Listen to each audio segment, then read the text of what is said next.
नमस्कार साथियों, मैं दलवीर सिंह सुजानपुर पठानकोट से। आज मैं आपके सामने पंजाब सरकार द्वारा इस कोरोना महामारी से निपटने के लिए जो प्रयास किए जा रहे हैं उन प्रयासों को उजागर करने के लिए आपके सामने आया हूँ। पिछले 20 दिन से हम लोग अपने लेवल पे डेली वेज लेबरर्स की मदद कर रहे हैं और हम अपना काम कर रहे थे, हमें कोई किसी से दिक्कत नहीं थी। लेकिन आज मुझे लगा कुछ ऐसे इंसिडेंट्स हुए हैं पंजाब के अंदर जिनसे देख के मन बहुत परेशान हुआ है और आज मुझे लगा कि आप सबको ये पता चलना चाहिए कि पंजाब सरकार क्या कर रही है कोरोना से लड़ने के लिए। एक बार आप खुद देखिए पंजाब सरकार। तख्त श्री हुजूर साहिब से लौटे एक श्रद्धालु के घर एम्बुलेंस जब पहुंची उसको लेने, तो वो इतनी धूल भरी थी कि मरीज ने बैठने से इनकार कर दिया। ये देखिए, पहले झाड़ू लगानी पड़ रही है, जो मरीज के परिजन है उनको पहले झाड़ू लगानी पड़ रही है, उसके बाद वो अपने मरीज को इसमें बिठाएंगे। तो इस तरह से तो कैसे फतेह पाई जाएगी। कैप्टन साहब को शर्म आनी चाहिए इस एम्बुलेंस को देखकर कि मरीज ये कह रहा है उसके पिता और उसका बेटा दोनों ही कोविड के पॉजिटिव पेशेंट हैं, और जब पुलिस डॉक्टर के साथ उसे लेने पहुंचती है वो कहता है मैं इसमें नहीं बैठूंगा, अपनी गाड़ी में जाऊंगा, पहले झाड़ू मरवाइए, सैनिटाइज करवाइए और फिर कह देता है कि मैं जाऊंगा ही नहीं इसमें। उसकी हालत देख के ये लग रहा है कि ये कबाड़ खाने से उठाई हुई एम्बुलेंस लगती है। शर्म आनी चाहिए हेल्थ डिपार्टमेंट को। और दूसरी बात, क्या इसमें जो हेल्थ मिनिस्टर हैं, क्या चीफ मिनिस्टर हैं और क्या जो हेल्थ सेक्रेटरी हैं वो बैठ सकते हैं इस एम्बुलेंस में? अगर वो बैठ सकते हैं तो कोई भी आदमी बैठ सकता है, अगर वो नहीं बैठ सकते तो कोई भी क्यों बैठे। और मिशन फतेह रखने से काम नहीं चलता है, फतेह करने के लिए बहुत बड़ी बड़ी फतेह करनी। इन्होंने गौर नहीं की, ना सरकार ने की है, ना किसी ने की है। मैं तो काफ़ी बारी मैं इस चाम मैं कर पे मेरा राशन भेजो, 3 बार तो मैं लिस्ट भेज बैठा। पहले डीसी साहब ने भेजी, दूसरी बारी फिर फोन आया डीसी दफ्तरों पे लिस्ट, फिर मैं लिस्ट उन्होंने भेजी, फिर BL का फोन आया, BL ने लिस्ट भेजी है। आखिर राशन तो डीसी साहब दफ्तरों ही आना ना, उन्होंने देना ना। तो जे उन्होंने देन तो मैं अपने को किन्ना कि मतलब हल करा। मेरा परिवार आपे बेला बैठे दा है, तो मैं भी बेला बैठे दा, मैं कितों मैं किसी को कहां। मैं तो मैं यो अगे रिक्वेस्ट करना सरकार अगे या किसी अगे डीसी दफ्तर पे जिन्ना भी हो सकता राशन भेजो, ताकि ਜਿਹੜੇ गरीब जनता ਜਿਹੜੀ अपने आप की बेहद बड़े हालातों में मौत होने का मामला सामने आया है। ये मामला सुजानपुर के मोहल्ला कश्मीरी का है। बताया जा रहा है कि बच्चे को 1 हफ्ते पहले बुखार हुआ था, जो कि ठीक हो गया था कि अचानक कल से सांस लेने में तकलीफ होने लगी, जिसके चलते परिवार वाले अपने बच्चे को सुजानपुर के अग्निहोत्री अस्पताल, संतोष सोहल अस्पताल, डॉक्टर भारत भूषण अस्पताल, कम्युनिटी हेल्थ सेंटर सुजानपुर तक लेकर गए। लेकिन सुजानपुर के इन अस्पतालों ने उस परिवार की एक भी न सुनी और ना ही उस बच्चे का इलाज किया। 108 एम्बुलेंस की मदद से उस बीमार बच्चे को पठानकोट के सिविल अस्पताल ले जाया गया। वहां पर भी उस बच्चे का इलाज नहीं किया गया। परेशान परिजनों द्वारा पठानकोट के ममून स्थित अमनदीप अस्पताल में बच्चे को ले जाया गया, लेकिन वहां पर भी परिवार वालों को निराशा हाथ लगी, क्योंकि अमनदीप अस्पताल वालों ने भी उस बच्चे का इलाज करने से मना कर दिया। घबराए हुए परिजनों ने पठानकोट के सुख सदन अस्पताल का रुख किया, तो वहां भी डॉक्टरों ने इलाज करने से मना कर दिया, जिसके बाद पारिवारिक सदस्यों द्वारा कोटली के चौहान अस्पताल ले जाते समय बीमार बच्चे की रास्ते में ही जी का एक बहुत ही फेमस कोट है कि service to humanity is service to God, यानी मनुष्य सेवा ही परमेश्वर सेवा है। लॉकडाउन का दौर चल रहा है, हम सभी अपने घरों में बैठे अपना टाइम पास करने के लिए या अपनी श्रद्धा भावना से हम रोज शाम को रामायण देखते हैं। और ये भी बात बहुत सच है कि कुछ दृश्य ऐसे रामायण में हम देखते हैं जिसे देख के सच में हम आत्मविभोर हो जाते हैं और हम भावुक हो जाते हैं। हमें रामायण से सीखने को मिलता है। हम देखते हैं कि प्रभु श्री रामचंद्र जी अपनी प्रजा के मत के अनुसार अपने व्यक्तिगत जीवन के सुखों को बिल्कुल ही ध्यान नहीं देते और अपनी प्राण प्यारी सीता का भी त्याग कर देते हैं। मतलब उन्होंने अपनी प्रजा के सुखों को सर्वप्रथम रखा और अपने सुखों को बाद में रखा।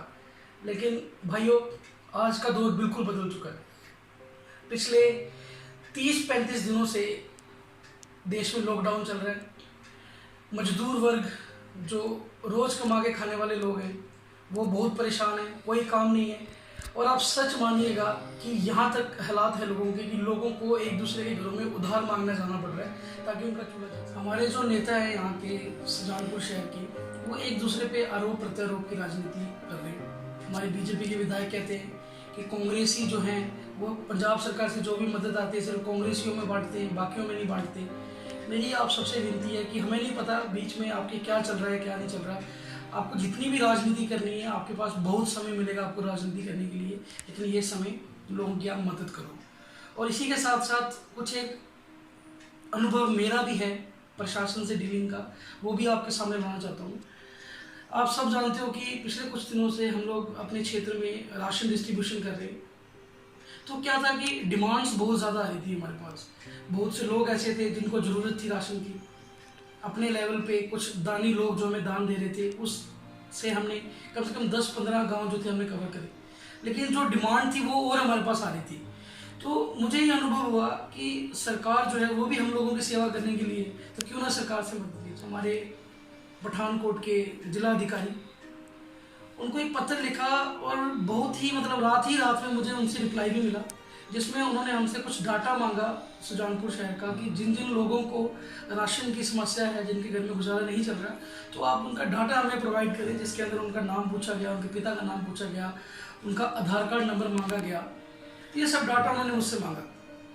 मैंने बात की, यहाँ पे जो लोकल BDPO ऑफिसर थे, पंचायत ऑफिसर थे, उनसे मैंने बात की कि देखो ये बहुत टाइम कंज्यूमिंग प्रोसेस है, इसमें बहुत समय लगेगा, तो वो इमीडिएट रिक्वायरमेंट है उनकी, तो हम प्रेफरेंस बेसिस पे उनका काम करें। उनको राशन कार्ड देते समय हम उनका आधार कार्ड ले सकते हैं। लेकिन उन्होंने बोला कि नहीं, गवर्नमेंट का काम है, सरकारी काम है, तो इसके अंदर हमें प्रॉपर डॉक्यूमेंटेशन चाहिए। चलो वो भी ठीक था। तो हमने सिर्फ चेक करने के लिए एक गांव से डाटा कलेक्ट किया, बसरूप गांव का डाटा कलेक्ट किया और वो डाटा वहाँ पे भेजा। और डाटा भेजते के साथ ही मुझे वहाँ से एक कॉल आई, जिस कॉल में उन्होंने मुझे कहा, मुझे बहुत अफसोस था उस बात को सुन के, उन्होंने मुझे कहा कि जितने भी नाम आपने मुझे भेजे हैं, उस लिस्ट में 50 नाम थे, और उन्होंने बोला जितने भी नाम आपने भेजे हैं ये सब आदमी, ये सब लोग बिलो पॉवर्टी लाइन है, यानी कि BPL कार्ड धारक हैं। और पंजाब सरकार BPL कार्ड धारकों को राहत सामग्री का जो राशन है वो नहीं दे रहे हैं। हमने उन्हें ऑलरेडी 30 किलो जो गेहूं है हम ऑलरेडी उन्हें दे चुके हैं। तो मैंने उनसे सवाल किया कि आप गेहूं देने की बात कर रहे हो, लेकिन घरों के अंदर सिर्फ गेहूं से काम नहीं चलता, गेहूं के अलावा भी बहुत सी चीज़ें होती है, दालें होती हैं, तेल होता है। तो मैंने उन्हें बोला कि सिर्फ गेहूं देने से आप कैसे अपनी जिम्मेवारी से भाग सकते हो। उन्होंने मुझे ये बात बोली कि हमें यही इंस्ट्रक्शंस है कि BPL को नहीं देना है, जो BPL से अलावा जिसका राशन कार्ड नहीं है, अगर उसे कोई समस्या है तो उसे हम राहत सामग्री दे रहे हैं। ये बात भी जग जाहिर है कि हर गांव का सरपंच अपनी राजनीति खेल रहा है, जो भी राशन पीछे से आ रहा है वो अपने अपने लोगों में ही डिस्ट्रीब्यूट कर रहा है, और सही मायने में जो ज़रूरतमंद है उस पर किसी का ध्यान नहीं जा रहा। प्रशासन से बात करते दौरान मेरी फ़ोन पे किसी अधिकारी से बात हो रही थी, मैं उसका नाम नहीं लूँगा क्योंकि उसका भी कोई कसूर नहीं, उसे जैसी इंस्ट्रक्शंस मिली पीछे से उसने वैसा किया। तो उस व्यक्ति ने मुझसे बोला कि जब हम इन लोगों को राशन देते हैं, यानी कि BPL लोगों को राशन देते हैं, तो ये हमारा राशन जो है उसको बेच के ये लोग शराब पी लेते हैं, ये लोग चिकन खा लेते हैं। मुझे बड़ा अफसोस हुआ ये बात सुन के। कितने लोग होंगे, हालांकि देखो अपवाद तो हर जगह होता है, कुछ लोग होंगे जो ऐसा काम करते होंगे, कितने होंगे, 100 में से 5 होंगे, 10 होंगे, लेकिन उन 100, 5, 10 लोगों का उदाहरण देके हम 90 लोगों को उस राहत सामग्री से दूर रख रहे हैं। मेरी पंजाब सरकार से विनती है कि ग्राउंड लेवल पे कुछ काम कीजिए, लोगों की मदद कीजिए। कुछ नहीं पता ये कितना लंबा चलेगा, क्या होने वाला है कोई नहीं जानता। महामारी का टाइम है, इस समय इस बुरे वक्त में तो हर बंदा भगवान को याद कर रहा है यार। आपसे भी विनती है कि उस भगवान को ध्यान करो और सच में कुछ काम कर लो। सारी ज़िंदगी पैसा कमाया है, ये मौका है समाज को कुछ वापस देने का। इसके साथ साथ एक खबर मैंने कल शाम को सुनी थी कि एक 7 साल का छोटा सा बच्चा, उसको सांस की दिक्कत हुई, उसके घर वाले उसको लेके भारत भूषण हॉस्पिटल पहुँचे। भारत भूषण हॉस्पिटल ने उसका इलाज करने से मना कर दिया।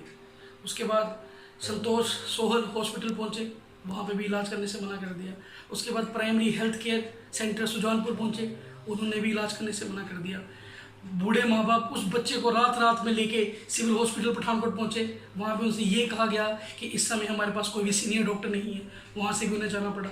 उसके बाद उस बच्चे को अमनदीप हॉस्पिटल ले जाया गया, वहाँ पे भी किसी ने 7 साल के छोटे बच्चे को हाथ नहीं लगाया। उसके बाद चौहान हॉस्पिटल कोटली ले जाते वक्त उस बच्चे की मौत हो गई। इस हादसे ने मुझे अंदर ही अंदर झंझोड़ के रख दिया है कि एक 7 साल का बच्चा मुझे समझ नहीं आता ये डॉक्टर्स कहाँ गए, इनके एथिक्स। ये कसम लेते हैं डॉक्टर बनने से पहले, इनका सबसे पहला धर्म है किसी मरीज का किसी पेशेंट का इलाज करना। अगर उस बच्चे आप सस्पेक्ट ही था कि वो कोरोना है, उसे आप ग्लव्स पहन के प्रॉपर प्रिकॉशंस लेके अगर आपने उस बच्चे को फर्स्ट एड दिया होता तो वो बच्चा आज हमारे बीच जिंदा होता। मैं ये पूछना चाहूँगा कि अब कौन है इस बच्चे की मौत का जिम्मेवार? क्या एमएलए साहब इसकी जिम्मेवारी लेंगे? कौन जिम्मेवारी लेगा? प्रशासन जिम्मेवारी लेगा? डॉक्टर जिम्मेवारी लेंगे? या कौन सी ऐसी मदद है जो अब अगर आप दोगे तो वो मरा हुआ बच्चा इस दुनिया में वापस लौट के आएगा? पठानकोट में, सुजानपुर में करोड़पति अरबपति आदमी है। मेरी सबसे विनती है कि पूरी जिंदगी हमने पैसा कमाया है, बहुत कुछ दिया है इस पठानकोट शहर ने आपको। ये मौका है पठानकोट का कर्ज उतारने का, अपनी मातृभूमि का कर्ज उतारने का। अगर कुछ पैसा, अगर अपनी संपत्ति का कुछ हिस्सा इस समय आप मानवता को बचाने के लिए खर्च करेंगे तो मेरा ये मानना है कि जिस भी प्रभु को आप मानते हो वो आपसे खुश ही होगा और आपको और ज़्यादा देगा। घर में बैठ के खुद निवाला खाने से पहले मैं देखता हूँ भाई व्हाट्सएप पे आता है कि आज हमने घरों में अलग अलग डिशेस लोग बना रहे हैं, लेकिन कोई भी निवाला ग्रहण करने से पहले एक बार जरूर सोचें, ये सुनिश्चित जरूर करें कि आपकी गली में कोई ऐसा व्यक्ति ना हो जो भूखे पेट सोए। ये हमारी सामाजिक जिम्मेवारी बनती है कि हम समाज को अपने साथ लेके चलें। बस आपसे विनती है कि अपने आसपास ख्याल रखें, कोई भूखा ना सोए। आपसे मेरी विनती है कि बढ़ चढ़कर दान करें।